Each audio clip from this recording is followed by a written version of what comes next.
Salam dostlar, bugünkü videoda Türkmenistan'da işleyen VPN öğretecek. O VPN'in adı Fast VPN'dir dostlar, şudur.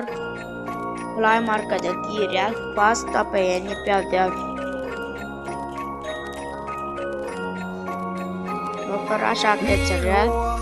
Ne dostlar, şudur. Ben alıptım. Girek. Bağlanyan düğmesi koyda şurada bakacağız.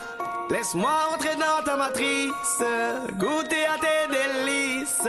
Personne ne peut m'en dissuader. Ne dostları işledik, kontek dedik. YouTube'a girip görelim. Ne kadar dostlar YouTube'a güncel işledik. Kadar karışanlar yüzlerine amaççı. Tout est beau, tout est rose, tant que je l'impose. Dis-moi qui est le plus beau. Allez, allez, allez. Ne dostlar YouTube'a güncel işledik.